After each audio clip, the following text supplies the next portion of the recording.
사랑하고 축복합니다. 네, 오늘 참 잘 나오셨습니다.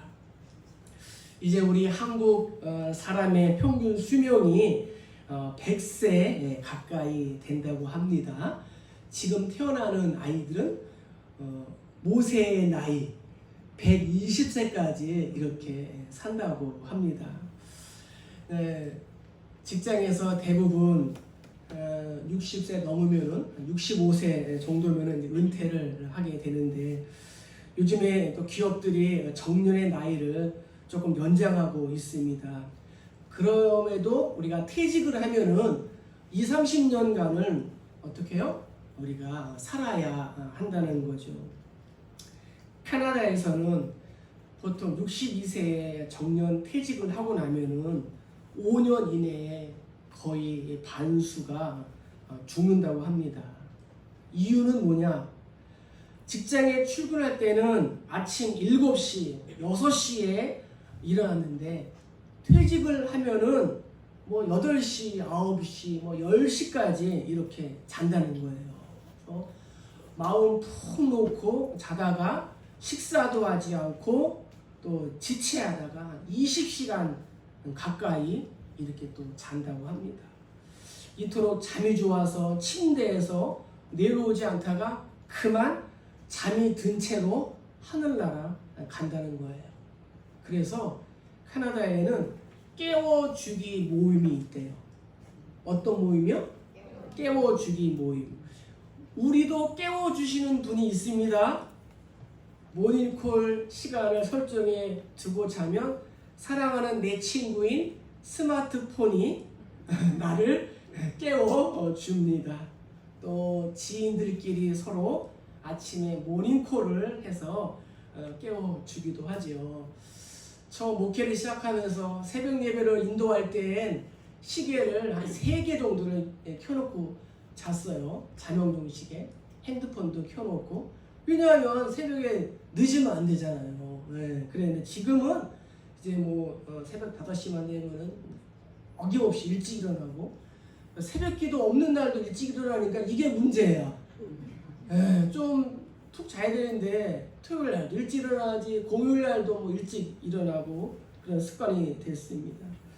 와우리 교회 섬길 때 10년 동안 가장님, 구역장님으로 헌신하시는 분들을 격려하고자 제주도 여행을 갈 때 김포공항에서 비행기가 6시 비행기였습니다. 그래서 각 집에서 3시에는 일어나야 하죠. 그래야지 4시에 교회에 도착하고 공항에 5시에 가야지 6시 비행기를 탈 수가 있는 거죠. 제가 이제 3시에 카톡으로 이제 모닝콜을 이렇게 했고, 또 우리 성도님들도 서로 모닝콜을 해서 무사히 다녀올 수가 있었습니다. 한 사람이라도 지체를 했다면 어려운 일이 생겼을 겁니다. 놀러 가자 하면은 늦지 않아요. 한자성어에 용두삼이, 또 작심삼일, 좌고우면 이러한 말들이 있습니다. 한결같이 시작은 거창했지만 눈치를 보고 불과 얼마 지나지 않아 아무런 결과도 없이 흐지부지 끝나는 상태를 이렇게 말하고 있습니다. 캐나다 사람들과 또 오늘 우리들만의 이야기일까요? 이 본문에 우리에게 교훈을 주는 적절한 사건이 하나 나옵니다. 오늘 말씀을 통하여 혹시 내가 지체하고 또 우물쭈물하고 있지는 않습니까? 또 나는 어디에서 이렇게 병목 현상으로 인하여 지체하고 있습니까? 또 왜 지체를 하고 있습니까? 어떻게 하면 지체하지 않을 수 있을까요? 말씀을 통하여 서로 은혜 받고 다시 한번 또 일어서는 그러한 계기가 되기를 주의 이름으로 간절히 축복합니다. 자, 먼저 우리 3절을 한번 읽어보도록 하겠습니다. 자, 시작. 여호수아가 이스라엘 자손에게 이르되 너희가 너희 조상 하나님 여호와께서 너희에게 주신 땅을 점령하러 가기 위해 어느 때까지 지체하겠느냐. 아멘. 자, 우리가 지체하지 않는 삶을 살기 위해서는 어떻게 해야 돼요? 먼저 인생의 조건과 환경을 하나님이 주신 땅으로 우리가 인정하고 받아들여야 합니다. 여기서 지체하겠느냐라는 그러한 뜻은 게으름을 피우다라는 그러한 뜻입니다. 요단 동편에서 루벤, 갓, 므낫세 반지파가 먼저 땅을 분배받았습니다. 요단 서쪽에서는 유다와 에브라임 또 므낫세 반지파가 땅을 기업으로 분배받았지만 아직도 반수가 넘는 이 17지파가 기업을 분배받지 못하고 일시 중단 상태에 있었습니다. 그러한 7지파를 향하여 여호수아가 어느 때까지 지체하겠느냐라고 말하고 있습니다. 물론 그것은 이스라엘 백성들의 육적인 피곤함이었습니다. 우리도 이 세상을 열심히 살다 보면은 삶의 무거운 짐, 고통, 갈등, 또 염려, 질병으로 인해 쉽게 피곤하기도 하고 또 주저앉기도 합니다. 오죽했으면 전도서 기자는 만물의 피곤함을 사람이 말로 다 할 수 없다라고 고백할 정도였습니다. 신앙의 무력감과 인생의 퇴보에 빠지지 않고 지체하지 않는 신앙을 갖기 위한 비결은 무엇일까요? 그것은 나에게 주어진 이 인생의 조건과 하나님이 주신 이 환경을 하나님이 나에게 사명으로 또 분깃으로 이렇게 주었구나 하는 것을 우리가 받아들여야 한다는 것입니다. 전도서 기자는 이어서 말하기를 풍세를 살펴보는 자는 파종하지 못할 것이요 구름만 바라보는 자는 거두지 못하리라 라고 했습니다. 에레미야는 여호와의 일을 게을리하는 자는 저주를 받을 것이요 라고 했습니다.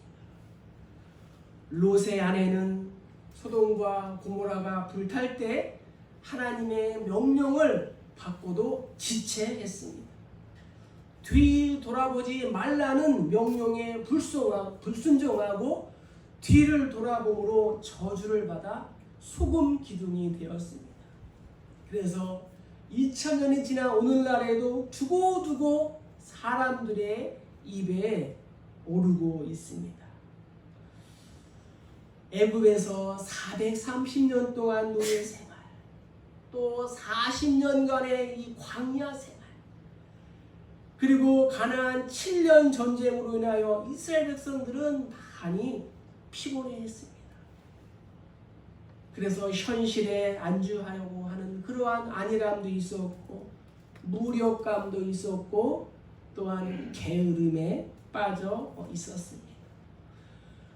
농경생활을 하며 목축생활을 하던 이스라엘이 철기문화, 이 청동기 문화 속에 강력한 군사력을 가지고 있는 이 가나안 족속들을 상대하는 것은 여간 힘든 일이 아니었습니다. 가나안 족속들의 요새는 난공불락의 성이었습니다. 또 그들은 자기의 지형지물을 잘 이용했을 것입니다. 이러한 악조건 속에서 가나안 족속들을 정복할 수 있었던 것은 오직 하나님의 은혜였습니다. 하나님이 어느 땅을 주느냐 하는 것은 하나님의 마음입니다. 토기장이가 금그릇을 만들까, 은그릇을 만들까, 질그릇을 만들까, 나무 그릇을 만들까 하는 것은 만드는 분의 뜻에 따라 결정이 되는 것입니다. 부잣집에 태어나느냐, 가난한 집에 태어나느냐? 김씨 집안에 태어나느냐? 이씨 집안에 태어나느냐? 또 내가 딸로 태어나느냐? 아들로 태어나느냐? 다 내 맘대로 결정해서 태어나셨죠? 그런 분은 한 분도 없습니다. 내 마음대로 되는 것이 아닙니다. 성도는 나에게 주어진 이 조건과 이 환경을 하나님의 은혜와 하나님의 주신 축복으로 만들어 가는 것입니다. 그리고 주가 주신 능력으로 내 앞에 있는 영적인 가나안을 정복하고 취하면 되는 것입니다.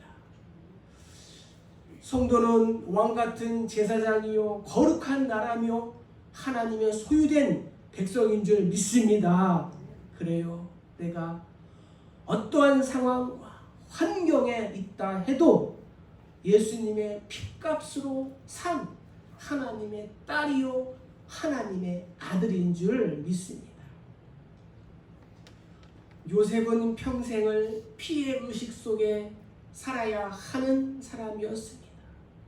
아버지의 사랑을 한 몸에 받고 있는데 형들의 시기로 인하여 애굽에 팔렸습니다. 아마 인류 역사 최초의 인신매매가 이루어지게 된 것입니다. 그뿐입니까? 보디발의 아내의 유혹을 뿌리친 결과로 감옥에 갇히는 죄수의 몸이 되었습니다. 이 감옥은 들어가면은 언제 나올지 모르는 그러한 감옥이에요. 그러나 감옥에서도 주어진 환경에 최선을 다합니다. 모든 것을 하나님의 섭리와 하나님의 은혜로 받아들였습니다. 요셉은 자기의 삶에 주어진 이 인생의 황무지를 개척했습니다. 그리고 마침내 그 황무지가 옥토로 바뀌게 된 줄로 믿습니다. 요셉은 고백합니다. 당신들은 나를 해하려 하였으나 하나님은 그것을 선으로 바꾸사 오늘과 같이 만민의 생명을 구원하게 하시려 하셨나이다. 이 얼마나 아름답고 멋진 말입니까? 우리 모두에게도 이러한 요셉의 고백을 할 수 있는 그날이 하루속히 오기를 주의 이름으로 축복합니다. 내가 다시 시작하기에 늦은 시간, 내가 다시 시작하기에 늦은 나이는 없는 것입니다. 나의 삶이 단순히 먹고 마시는 것으로 끝내서는 안 됩니다. 하나님의 나라는 먹고 마시는 것이 아니요 성령 안에서 의와 평강과 희락이라고 성경은 우리에게 분명히 말씀하고 있습니다. 하나님께서는 자신의 뜻을 이루기 위해 나에게 또 우리에게 사명을 주시고 한 시대 속에서 하나님의 나라를 위해 아름답게 쓰임 받기를 원하시고 계십니다. 그래서 성도는 지체할 수 없는 것입니다. 아브라함은 75세에 가나안, 모세는 80세에 출애굽을, 갈렙은 85세에 이 산지를 내게 달라고 고백했습니다.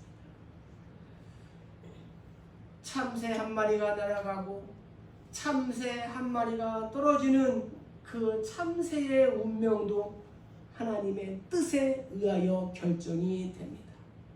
하물며 만물의 머리이며 만물의 영장인 인간에게 발생하는 사건들은 결코 우연하니 의미 없는 일이 하나도 없는 것입니다. 바람과 함께 사라지다를 쓴 작가 이 마가렛 미첼은 사고로 자신의 꿈을 펼쳐보지도 못하고 다리를 절게 되었습니다.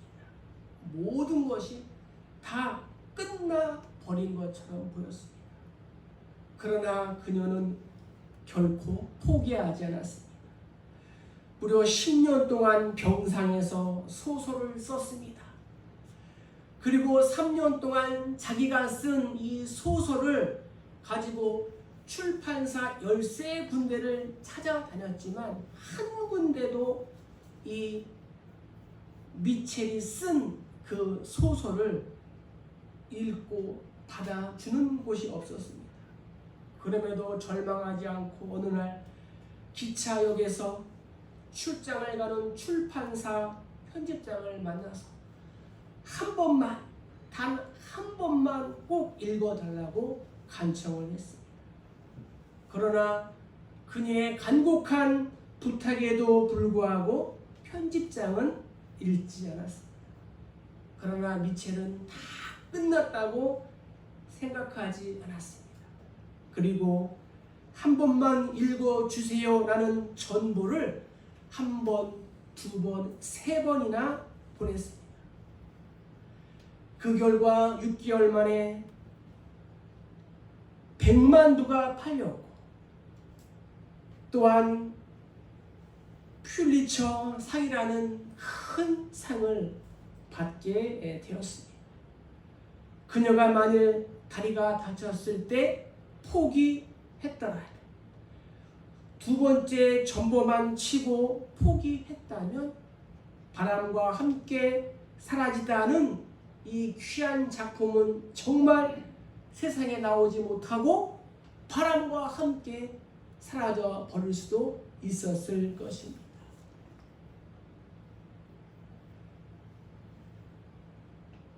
노예를 주제로 뿌리를 쓴 이 알렉스 헤일리는 8년 동안 무려 100번이 넘는 불합격 통지서를 받았습니다. 그러나 포기하지 않고 드디어 1976년 55세가 되던 해에 세계 최고의 작가 중에 한 명이 되었습니다. 40살에 동족을 괴롭히는 애굽 사람을 죽이고 도망가서 40년 동안 광야에서 목동으로 살고 있는 이 모세를 하나님은 포기하지 않으셨습니다. 80세의 나이에 불러 민족을 구원하는 대사명을 주셨습니다. 아합 왕에게 쫓기며 차라리 죽기를 원했던 이 엘리야, 하나님은 이 엘리야를 찾아가 먹이시고 힘을 주셔서 하나님께서 맡겨주신 사명을 끝까지 잘 감당하고 죽지 않고 살아서 하나님 나라에 들려 올라가게 되었습니다. 부모 형제도 포기한 베데스다 연못에 38년 된 병자, 그는 포기하지 않았습니다. 예수님을 만났습니다.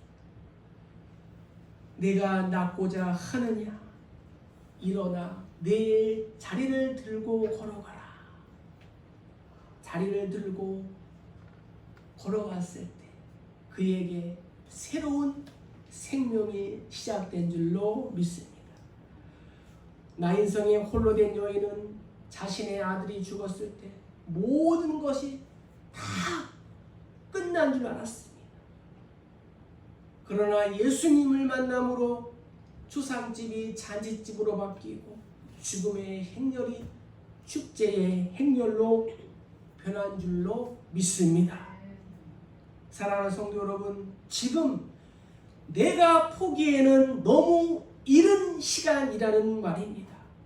우리에게 아직도 할 일이 많이 남아 있다는 말입니다. 세상은 넓고 할 일은 많이 있습니다. 사랑하는 성도 여러분, 믿음의 주요 온전케 하신 이인 예수를 바라보시고 일어나시기를 주의 이름으로 축복합니다. 예수 안에 있으면 살아나고 예수 안에 있으면 다시 일어날 줄로 믿습니다. 그래서 잠언 기자는 고백하는 거예요. 의인은 7번 넘어질지라도 다시 일어납니다. 예수의 이름으로 나는 일어서리라. 주가 주신 능력으로 다시 일어서리라. 말씀을 삶 가운데 적용해 봅시다. 나는 무엇 때문에 지체하고 있습니까? 두려움, 불안감, 무력감, 질병, 환경. 하나님의 임재가 있는 실로, 회막, 이 교회에서 나의 예배가 회복되기를 주의 이름으로 축복합니다. 예배가 회복되지 아니하면 나의 삶은 계속적으로 지체할 수밖에 없는 것입니다. 자, 우리 두 번째, 우리 4절 한번 읽어보겠습니다. 자, 시작. 너희는 각 지파에 3사람씩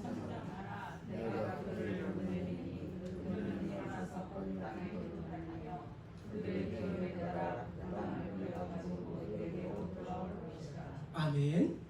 두 번째, 우리가 지체하지 않기 위해서는 어떻게 해야 돼요? 사명을 다한 후에 하나님의 뜻을 기다려야 한다는 것입니다. 하늘은 스스로 돕는 자를 돕는다. 또 진인사 대천명, 이러한 말은 뜻은 무엇입니까? 사람으로서 또 성도로서 우리가 할 도리를 다 하고 하늘의 뜻, 하나님의 뜻을 기다린다는 것입니다. 이것은 육적인 일뿐만 아니라 영적인 일에도 마찬가지라는 거예요. 하나님의 교회에 주어진 나의 책임과 의무를 다 하고 하나님의 뜻을 겸손하게 기다리는 자에게 하나님께서 하늘의 창을 열어주시고 하늘의 문을 열어서 긍휼과 자비를 우리에게 베풀어 줄 줄로 믿습니다. 여호수아는 7지파에 3명씩 21명을 세웠습니다. 그리고 땅을 두루다니며 땅의 위치와 경계, 또 지형과 넓이, 성읍들의 수를 파악해서 그려오도록 했습니다. 이유는 뭘까요? 제비를 뽑을 때 공평하게, 또한 7지파가 불만을 갖지 못하도록 하기 위함이었습니다. 바울은 에베소 교회를 향하여 이렇게 권면합니다. 세월을 아끼라. 때가 악하다.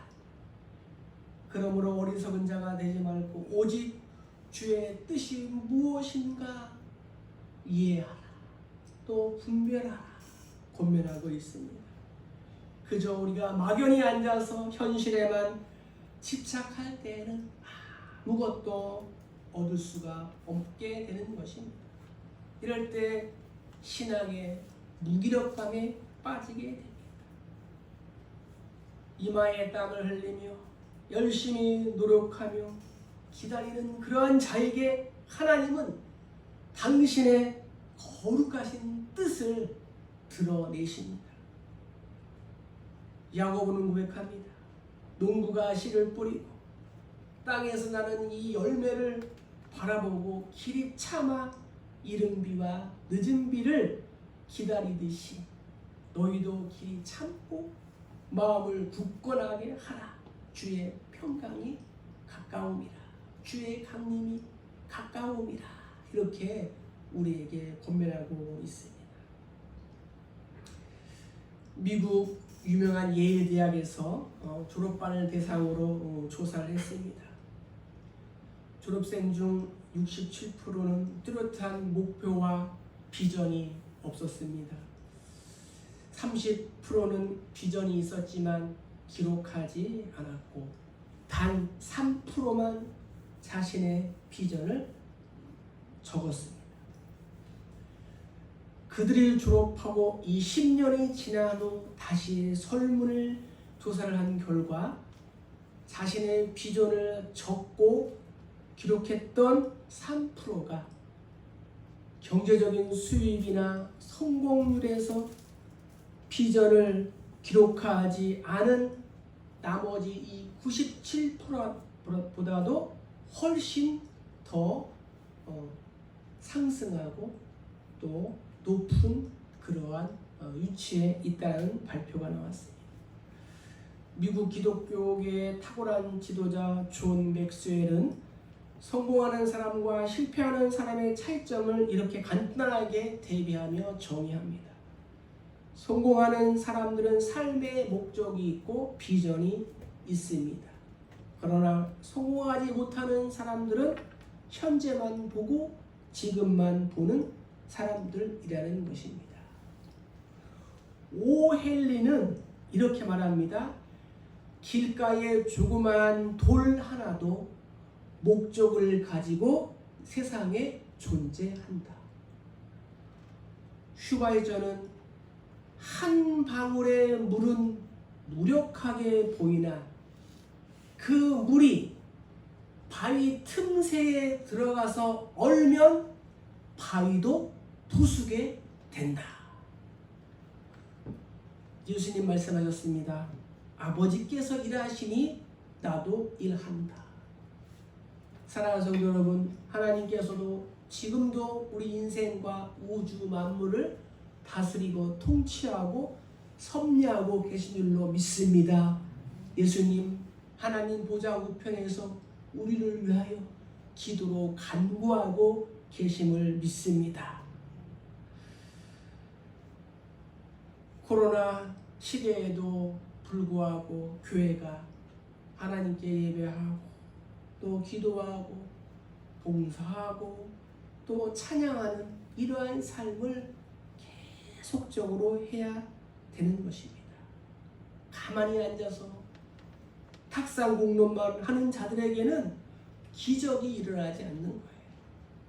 아무리 작은 일이라 할지라도 함께 부지런한 그러한 교회가 성장하고 발전이 있게 되는 줄로 믿습니다. 믿음이 없어서 가지 못하고 가진 것이 아까워서 희생하지 않으면 결국 내 것이 되는 것은 아무것도 없는 것입니다. 바라기는 우리 모두가 루벤처럼 자신에게 주어진 직분과 명분만을 내세우지 말고 유다와 요셉처럼 자기에게 주어진 그 사명을 충실하게 감당할 때 두 배의 축복이 있고 하늘의 창이 하늘의 문이 열어질 수 있기를 믿으시기를 주의 이름으로 축복합니다. 말씀을 적용해 봅시다. 하나님이 나를 보내시고 나에게 허락하신 환경을 통해 나는 하나님의 뜻을 이루어가고 있습니까? 사명을 다한 후에 하나님의 뜻을 기다리는 우리 모두 다 되시기를 주의 이름으로 간절히 축복합니다. 자, 우리 마지막으로 우리 9절과 10절을 한번 읽어보도록 하겠습니다. 자, 시작. 그 사람들이 가서 그 땅으로 두루다니며 성읍들을 따라서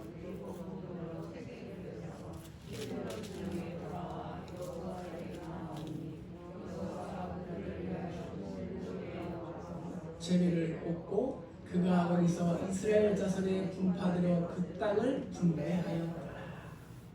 세 번째 우리가 해야 할 일은 하나님의 명령에 따라 담대하게 발걸음을 한 걸음 한 걸음 옮기는 것입니다.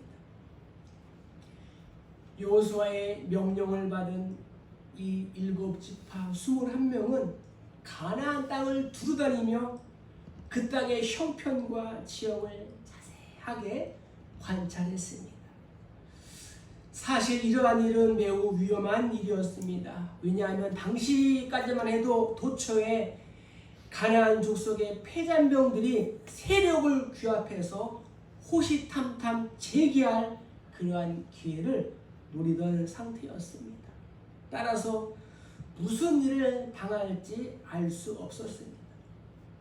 그럼에도 불구하고 그들은 자신에게 주어진 이 명령이 곧 하나님의 명령임을 깨닫고 담대하게 발걸음을 옮겼습니다.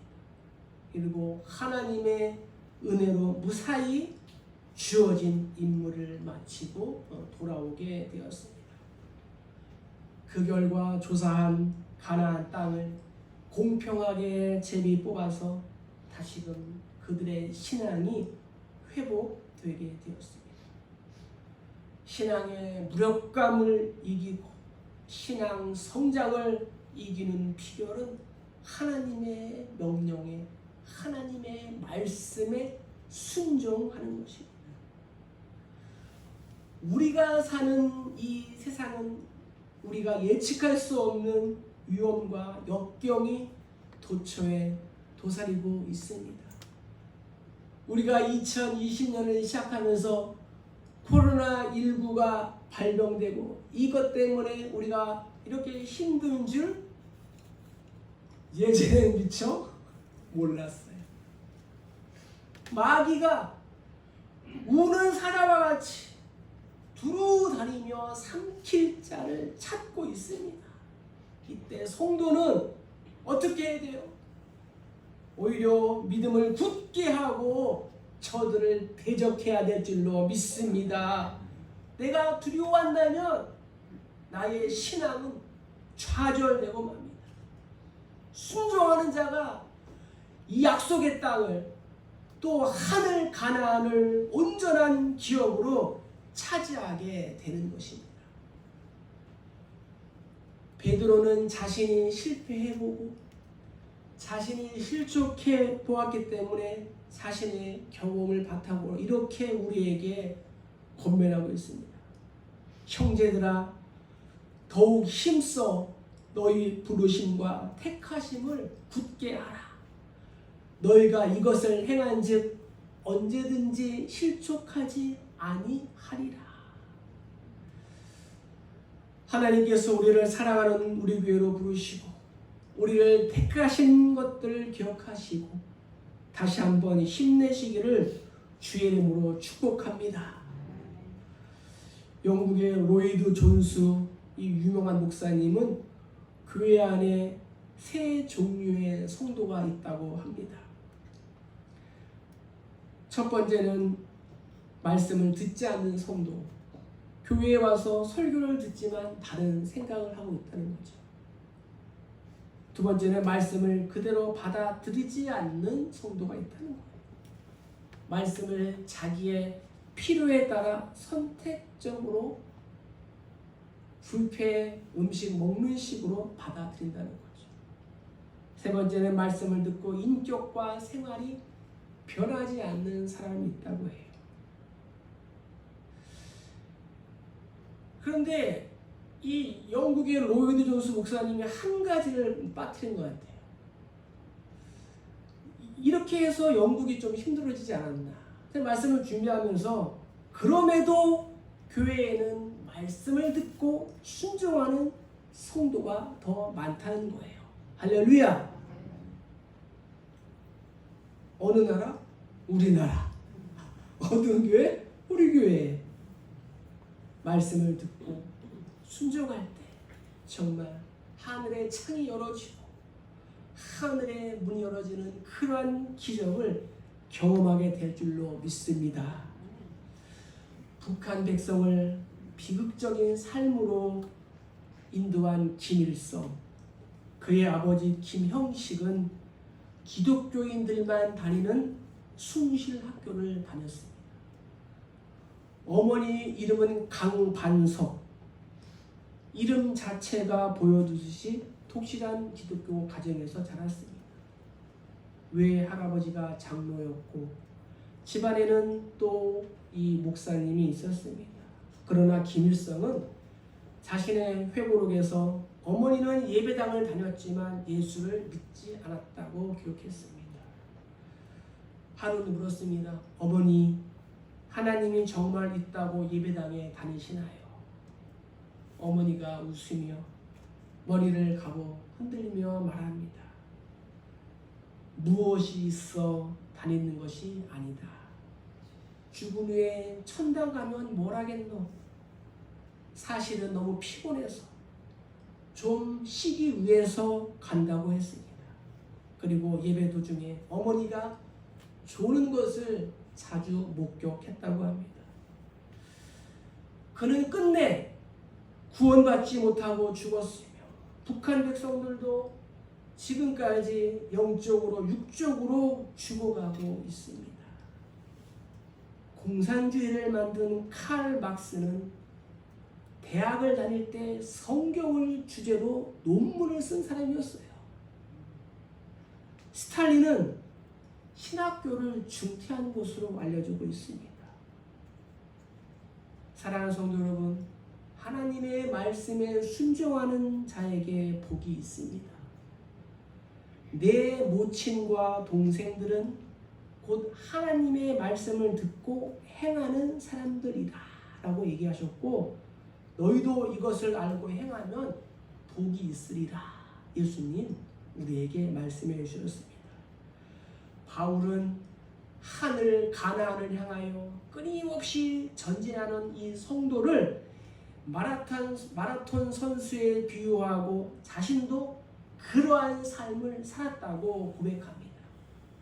그래서 후배 목회자인 디모데에게 말합니다.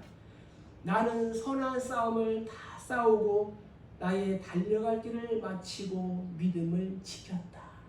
이 바울의 고백이 오늘 예배에 임하는 우리 모두에게 주시기를 주의 이름으로 간절히 축복합니다. 그렇습니다. 하늘 가나안을 향하여 달려가는 우리의 삶이 이와 같아야 할 줄로 믿습니다. 말씀을 적용합니다. 하나님의 명령에 내가 담대하게 순종해야 하는 것은 무엇일까요?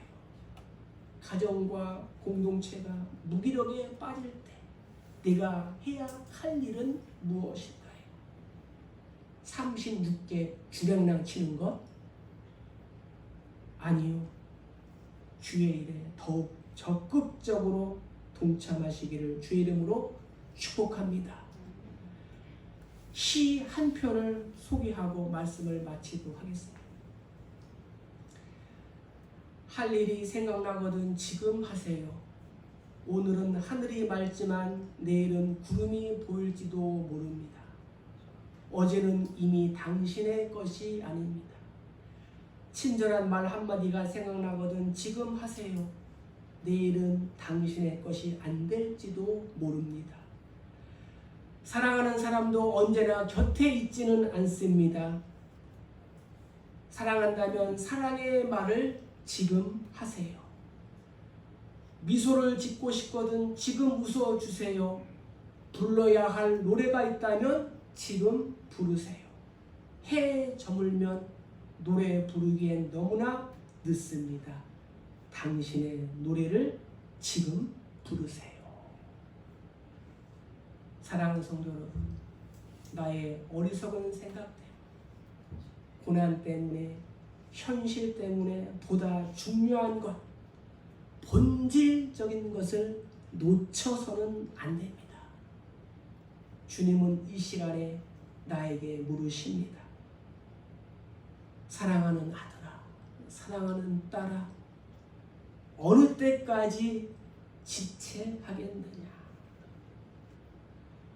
주어진 인생의 조건과 환경을 하나님의 주신 땅으로 우리가 받아들입시다. 하나님이 주신 사명을 다하고 기다립시다. 하나님이 주신 축복의 땅을 순종함으로 차지합시다.